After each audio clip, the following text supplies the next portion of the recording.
The Spotify headquarters in Los Angeles was buzzing with anticipation as The Weeknd, dressed in his signature all-black ensemble, sat across from Joe Rogan for what would become the most explosive podcast episode of 2024. 3 hours into their conversation, Rogan asked the question that would detonate a bomb in the hip-hop world. "Abel, there's always been rumors about you and Drake. What really happened between Toronto's two biggest stars?" The Weeknd's jaw tightened, his fingers drumming against the table. For a decade, he had kept silent about the truth, watching as Drake played the supportive mentor in public while systematically destroying opportunities behind closed doors. But after Drake's recent interview claiming to be the only king of Toronto and dismissing The Weeknd as just a visitor in my city, something inside Abel finally snapped. "You want to know the truth about Drake?" The Weeknd leaned forward, his voice steady but charged with years of suppressed anger. "I have contracts, emails, and recordings that prove Aubrey Graham spent 10 years trying to end my career. He didn't just compete with me, he tried to erase me from existence." Rogan's eyes widened. The studio fell silent except for the hum of recording equipment. What The Weeknd revealed next would not only expose Drake's carefully crafted image but would also unveil a secret network of control that had manipulated Toronto's music scene for over a decade. Hidden in a Toronto law firm's vault were documents that would prove Drake had orchestrated the most calculated betrayal in hip-hop history. Before we dive into this shocking revelation that changed hip-hop forever, make sure to subscribe to our channel and hit that notification bell. This story will completely change how you see the music industry. Comment below if you suspected Drake was sabotaging The Weeknd all along. The story begins in 2010, in the basement of a modest house in Scarborough, Toronto. Abel Tesfaye, not yet known as The Weeknd, was uploading mysterious songs to YouTube under an anonymous account. His haunting voice and dark, atmospheric production were unlike anything in mainstream R&B. Within weeks, the songs went viral, catching the attention of everyone in Toronto's music scene, including Drake. At that time, Drake was riding high on the success of Thank Me Later, establishing himself as Toronto's first global hip-hop superstar. He had built his brand on being the emotional rapper from the 6ix9ine, putting Toronto on the map. When he heard The Weeknd's music, he immediately recognized both the talent and the threat. Drake reached out through his manager Oliver Al-Khatib in December 2010, The Weeknd revealed to Rogan. "They were so complimentary, so supportive. They said they wanted to help me, to bring me into the OVO family." What happened next seemed like a dream come true for the young artist. Drake invited The Weeknd to perform at his shows, featured his music on his blog, and even brought him on tour. To the outside world, it looked like Drake was generously nurturing new talent from his city. But behind the scenes, a very different story was unfolding. The Weeknd's former manager, who spoke on condition of anonymity, revealed the truth. Drake's team immediately tried to sign Abel to a 360 deal that would have given OVO control over everything: his music, touring, merchandising, even his name. The contract was slavery disguised as opportunity. The proposed contract, which The Weeknd still possesses, included shocking clauses. OVO would own 60% of all The Weeknd's future earnings. Drake would have final approval on all releases. The Weeknd could not collaborate with any artist without OVO's permission. A non-compete clause preventing him from working with anyone Drake considered competition. "I was young and almost signed it," The Weeknd admitted to Rogan. "But something felt wrong. My gut told me this wasn't mentorship, it was ownership." When The Weeknd politely declined the deal, choosing to remain independent, Drake's attitude shifted dramatically. The supportive Big Brother act disappeared overnight. What followed was a decade-long campaign of professional sabotage that would test The Weeknd's resolve and nearly destroy his career multiple times. The first sign of trouble came in early 2011. The Weeknd had been booked to perform at several major venues in Toronto, his first real headline shows. 3 days before the first concert, all the venues mysteriously canceled, citing scheduling conflicts. "I found out later that Drake's team had threatened the venues," The Weeknd revealed. "They told them that booking me meant Drake would never perform there again. For Toronto venues, that was a death sentence." But Drake's interference went far beyond concert bookings. In 2011, The Weeknd released his groundbreaking mixtape, House of Balloons. The project was revolutionary, creating a new subgenre of dark, alternative R&B. Major labels immediately showed interest, but one by one they all backed away. A former Republic Records executive, speaking anonymously, confirmed what many suspected: Drake called our CEO personally. He said signing The Weeknd would damage our relationship with him. He framed it as friendly advice, but the threat was clear. Drake was our biggest artist, We couldn't afford to lose him. The pattern continued with producers and collaborators. The Weeknd revealed a particularly painful betrayal involving producer Noah 40 Shebib, Drake's right-hand man. In 2012, 40 and I were working on something special. He said he loved my vision and wanted to help craft my sound. I was honored. 40 is a genius. We spent weeks in the studio. Then suddenly he disappeared. Stopped returning calls, texts, everything. What the Weeknd discovered later was devastating. The production techniques and sound innovations they had developed together appeared on Drake's next album. Nothing was the same. The dark, atmospheric R&B that the Weeknd had pioneered was now being claimed by Drake as his own evolution. He didn't just steal my collaborator, the Weeknd explained. He stole my sound and presented it as his innovation. The media praised him for pushing boundaries with music I had created. The situation escalated in 2013 when the Weeknd began dating model Bella Hadid. According to multiple sources, Drake became obsessed with pursuing her, despite knowing about her relationship with Abel. Drake would text her constantly, a friend of Hadid revealed. He would show up at events he knew she'd be at, always trying to get her alone. He told her Abel was using her for publicity, that he wasn't serious about her. It was manipulation at its worst. The Weeknd's revelation to Rogan included screenshots of messages Drake had sent to mutual friends, attempting to undermine his relationship. Tell Bella she's wasting her time with him. He'll never be more than a mixtape artist. She deserves someone on her level. But perhaps the most shocking revelation involved Drake's attempts to sabotage the Weeknd's breakthrough moment. In 2014, the Weeknd was in negotiations to perform at the Super Bowl halftime show, a career-defining opportunity. The NFL was interested in showcasing new talent, and the Weeknd's unique style had impressed decision-makers. I was this close, the Weeknd said, holding his fingers an inch apart. The meetings were going great. Then suddenly the NFL stopped returning our calls. Years later, an NFL executive privately revealed what had happened. Drake's management contacted us with concerns about the Weeknd's reliability and professionalism. They suggested he had substance issues that would make him a risky choice. It was character assassination. The Super Bowl opportunity went to other artists, and the Weeknd was forced to watch his career-defining moment slip away based on lies. But he didn't give up. Instead, he channeled his frustration into his music, creating increasingly innovative and successful projects. The turning point came in 2015 with Beauty Behind the Madness. Despite Drake's interference, the album exploded globally, driven by hits like Can't Feel My Face and The Hills. The Weeknd had finally broken through Drake's blockade, but the war was far from over. When my album went #1, Drake called me, the Weeknd revealed. He said, "Congratulations, but remember Toronto is still my city. Don't get too comfortable."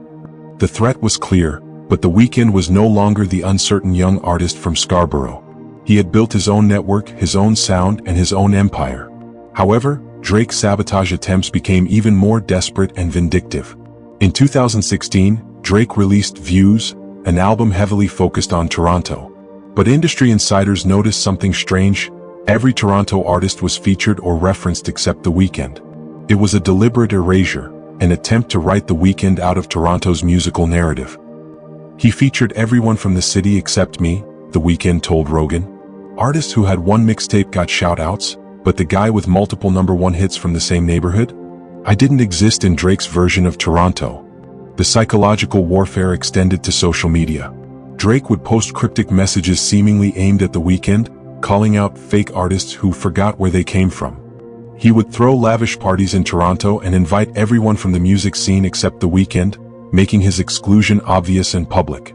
But the most damaging revelation involved Drake's secret influence over streaming services and radio stations. The Weeknd's team discovered that his music was being systematically suppressed on certain platforms, particularly in Canadian markets.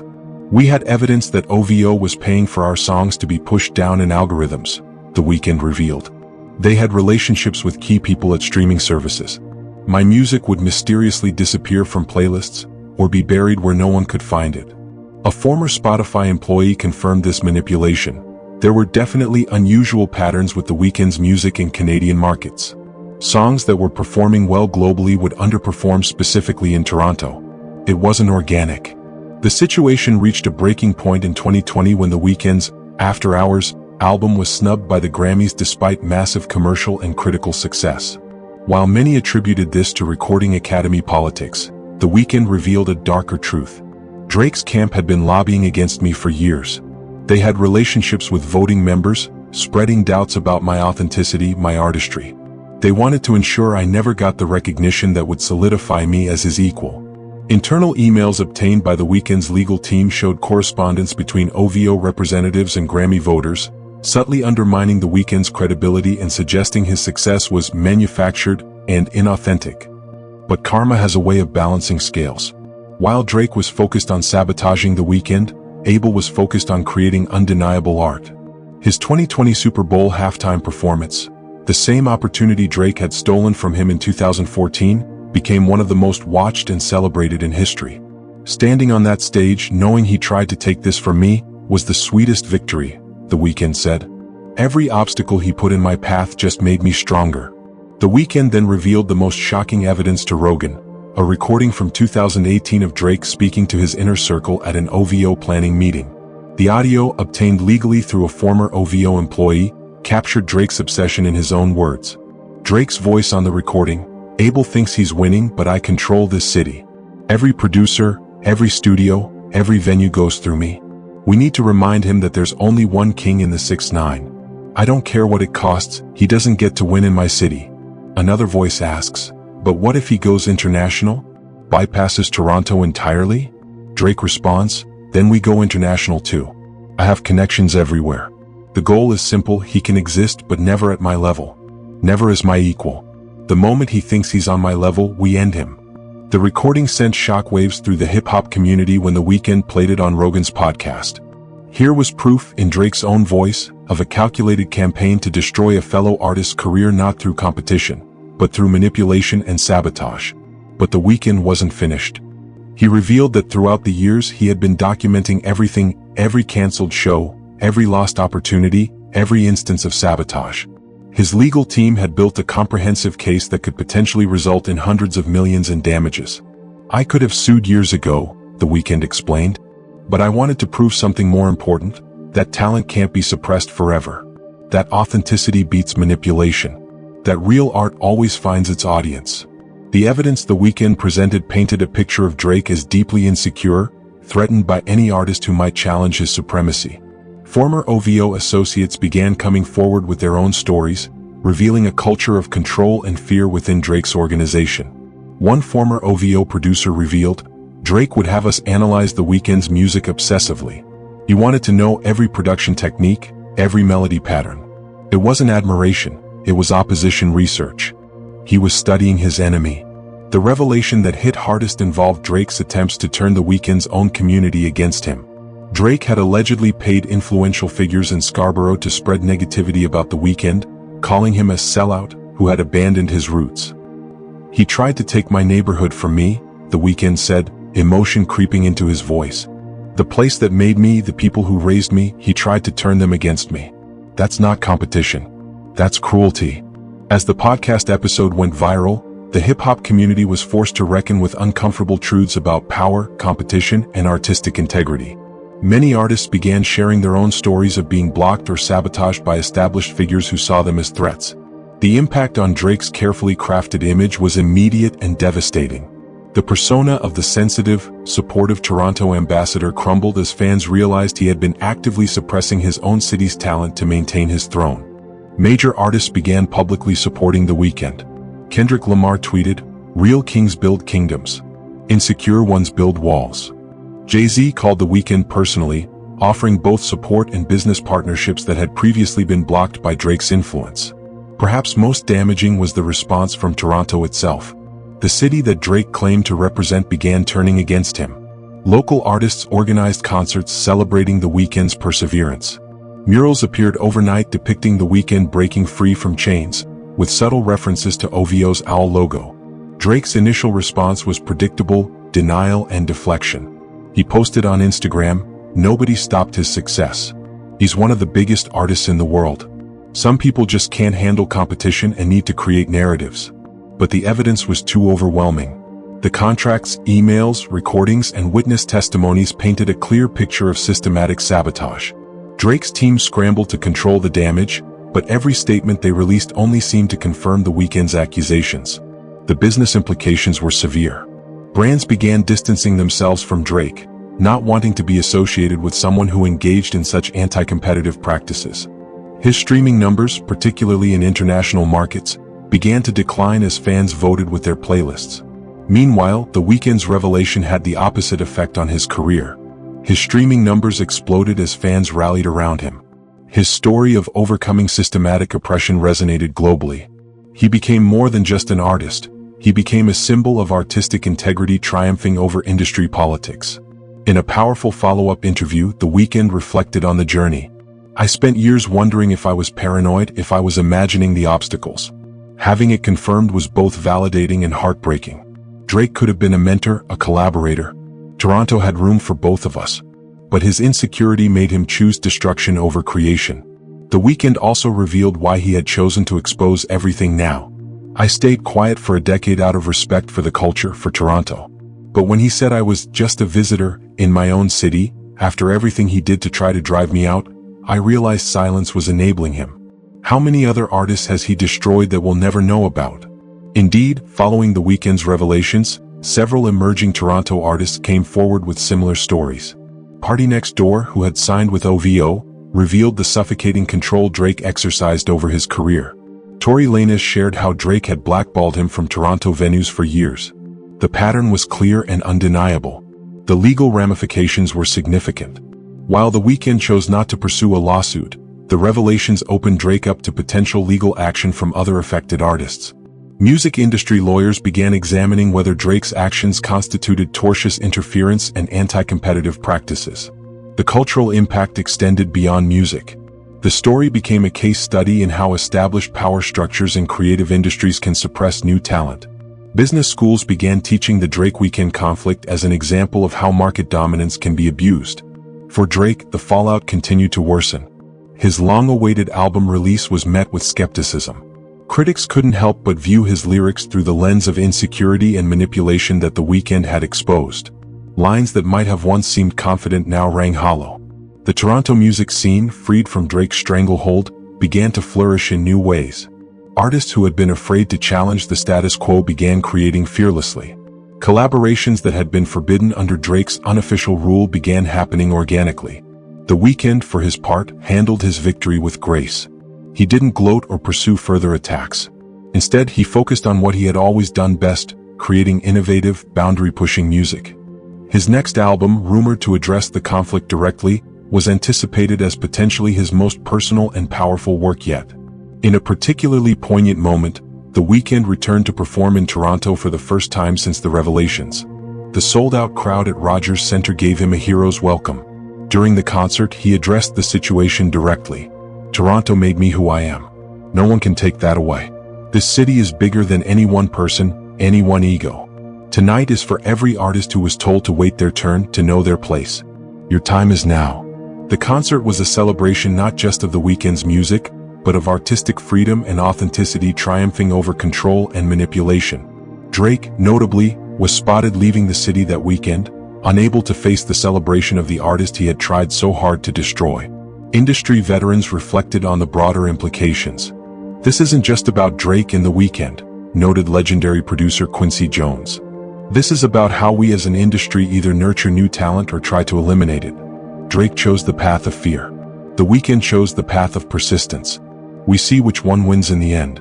The streaming data told the story in numbers. The Weeknd's catalog saw a 400% increase in streams following the revelations. His monthly Spotify listeners surpassed Drake's for the first time. Most symbolically, in Toronto Drake's supposed kingdom, The Weeknd became the most streamed artist. As the dust settled on one of hip-hop's most shocking revelations, several truths became clear. Drake's reign as Toronto's unchallenged king was over, ended not by competition but by the exposure of his own insecurity and manipulation. The Weeknd had achieved something greater than commercial success. He had achieved vindication. The 10-year plot to block The Weeknd's success had ultimately failed, but its exposure served a greater purpose. It pulled back the curtain on the dark side of the music industry, showing how established artists can abuse their power to suppress new voices. It also showed that with enough talent, determination, and truth, those voices can still break through. Drake's legacy, once secure as Toronto's greatest hip-hop export, was now forever tainted by his actions. He would always be remembered not just for his hits, but for his hits on fellow artists. The king who was so afraid of competition that he tried to eliminate it entirely, only to lose his kingdom in the process. The Weeknd's legacy, conversely, was enhanced. He wasn't just a successful artist anymore, he was a survivor, a truth-teller, and an inspiration to every artist facing similar suppression. His willingness to expose the truth despite the risks changed the industry for the better. As The Weeknd told Rogan in closing, "I hope my story helps other artists realize that no one can stop your destiny. They can delay it, complicate it, make it harder, but if your art is real, if your passion is genuine, you will find your way. And when you do, don't forget to open the door for others." The podcast episode ended with Rogan visibly moved. "That's one of the most incredible stories of perseverance I've ever heard," he said. "You didn't just beat Drake. You beat an entire system designed to stop you." The Weeknd smiled, the weight of a decade finally lifting. "I didn't beat him. The truth beat him. I just refused to let the lie win." If this shocking revelation about Drake's decade-long sabotage stunned you, make sure to subscribe to our channel for more untold stories from the music industry. Leave a comment below. Did you suspect Drake was blocking The Weeknd all along? And remember, in an industry built on competition, the greatest victory is simply refusing to be silenced.